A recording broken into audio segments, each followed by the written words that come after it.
It actually happened. It's just currently 1 a.m. here in Toronto, and I had to make a special recording. I had to wake up. I was literally sleeping. I had to wake up and make this video because Giannis Antetokounmpo is now in the Miami Heat.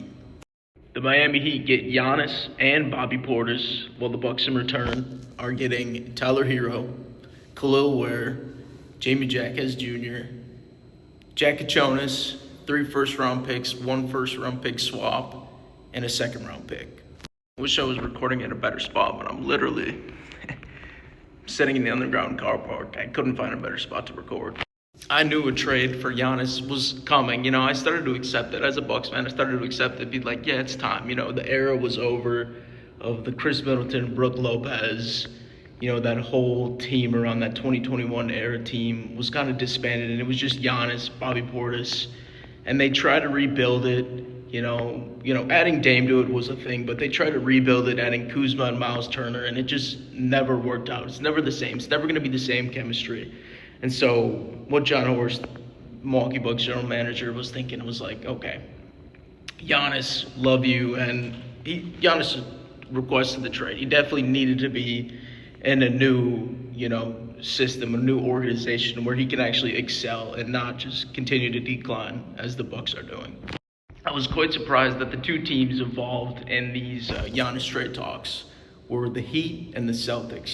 Two teams that have been battling each other. The Bucks and these teams in the playoffs for the past decade. So I was surprised that they were like, we're going to trade Giannis. We're going to trade him in the East. I thought he would be traded out West, but I guess Miami had the best package.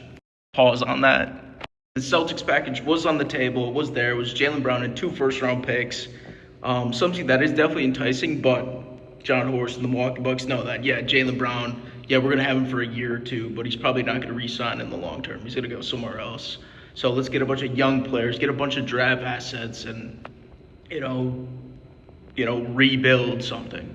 I'm still in awe that Giannis actually did get traded. Like, I never thought he would have gotten traded, but, with all the Shams thing, it's because it's been years of this happening. I mean, even before the championship in, 2019, it was like, Giannis is going to get traded. Where's he going to go?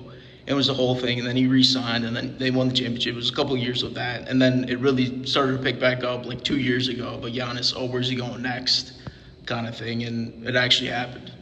For the Heat, I mean, you're getting Giannis Antetokounmpo and Bobby Portis, but you're really giving up a lot of assets. Something which could bite them in the back. If they don't win a championship, this is going to be looked as a bad move. Definitely a bad move. But free agency is approaching, and I feel like they definitely have the talent to, and they have the location of being in Miami to getting a bunch of these free agent players. Now, if they're going to be any good, do they have the contract or do they have the salary cap to pay these players, these good players? No. But we've seen historically in Milwaukee that great players like Gary Trent Jr. took a pay cut to play with Giannis. So more players are definitely going to be doing that. And they're going to be in Miami and South Beach. So, yeah, as of now, their bench is looking pretty rough.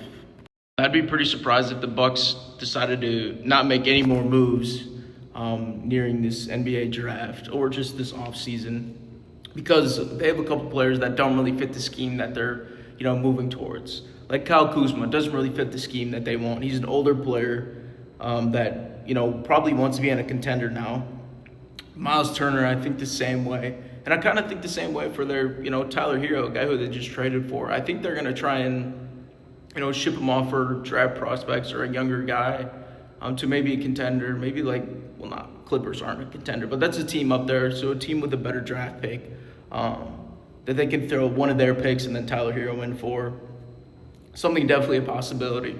The draft picks thrown into the deal. One was for this year, the 13th overall pick, and also the next two were 2030 and 2031, which is definitely a big gamble. Yeah, if you're Pat Riley, of course you make this move, but do you think that Giannis will still be on your team? Will he still be in the league? Probably. Or, I guess that's why you have to do it. You're always going to think that you're going to be a contender and you don't think these picks are going to be good. But, I mean, they could end up being top tier picks. It's kind of a no-brainer move you make for a guy in Giannis Antetokounmpo. If you can go out and get one of the greatest, if not the greatest basketball player in the world, you do that. Yeah, that's going to do it. I'm still shocked that this happened. But yeah, 1 a.m. Toronto. Going to the World Cup tomorrow. Go Croatia. It's going to be sick. But yeah, peace. Thank you, Giannis.